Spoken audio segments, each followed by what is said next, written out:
Birch reduction मी bird लिहिलं आणि त्याला कट करून बर्च केलेलं आहे. तर हे का केलेलं आहे लक्षात राहण्यासाठी. तुम्ही समजा एक बर्डचं इमॅजिन करा.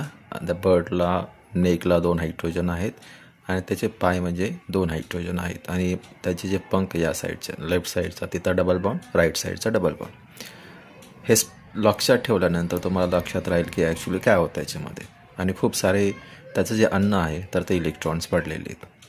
तर काय होतं या रिॲक्शनमध्ये. ॲक्च्युली या रिॲक्शनमध्ये ॲरिन जे आहे तर त्याचं कन्व्हर्जन 1,4-सायक्लोहेक्साडाईनमध्ये तयार होतं.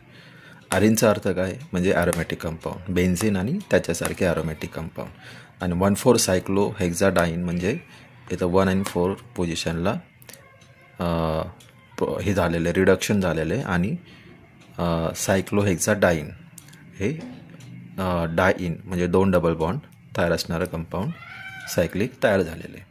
तर या रिॲक्शनमध्ये काय होतं, या रिॲक्शनमध्ये आपल्याला सोडियम घ्यावं लागतं आणि अमोनिया आणि अल्कोहोल. आता हे थोडंसं इंटरेस्टिंग आहे. सोडियम मेटल आणि अमोनिया हे ज्यावेळेस आपण घेतो सिस्टीममध्ये ते असे एक कॉम्प्लेक्स तयार करतात आणि याचं नाव आहे इलेक्ट्राईट. जसं की नाही का सॉल्ट असतात तसं हे सॉल्ट तयार होतं. पण इंटरेस्टिंगली या सॉल्टमध्ये काउंटर आयन हा इलेक्ट्रॉन असतो. तर रिॲक्शन अशी स्टार्ट होते की ॲरोमॅटिक कंपाऊंड इलेक्ट्रॉन जे तयार झालेले आहेत ते घेतात.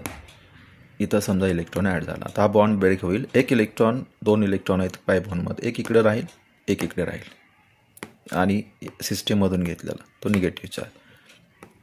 त्याच्यानंतर इकडचा बॉन्ड ब्रेक होईल, 1 इलेक्ट्रॉन इकडे राहील एक इलेक्ट्रॉन इकडे राहील म्हणजे इथं डबल बॉन्ड तयार झाला. इथं निगेटिव्ह चार्ज, इकडं 1 इलेक्ट्रॉन.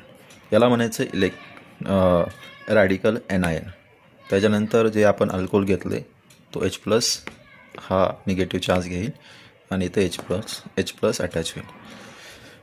त्याच्यानंतर हा इलेक्ट्रॉन जो आहे या कार्बनवर तो अगेन काय करणार, जसं इथं इलेक्ट्रॉन घेतलेलं आहे सिस्टीममधून तसं इलेक्ट्रॉन घेईल, निगेटिव्ह होईल परत आणि परत जसं इथं प्रोटॉन घेतलेलं आहे तसं प्रोटॉन घेतलं जाईल आणि इथं प्रोटॉन ॲड होईल.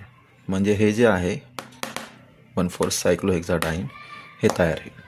तर ही जी रिॲक्शन आहे याला म्हणायचं बर्च रिडक्शन. ते बर्चच्या नावाने तुम्ही लक्षात ठेवू शकता. इलेक्ट्रॉन मी जे पुढं दाखवलं आहे इलेक्ट्रॉन इन्व्हॉल्व आहेत आणि या सिस्टीममध्ये इलेक्ट्राईट सिस्टीम तयार होते. तर ही आहे बर्च रिडक्शन.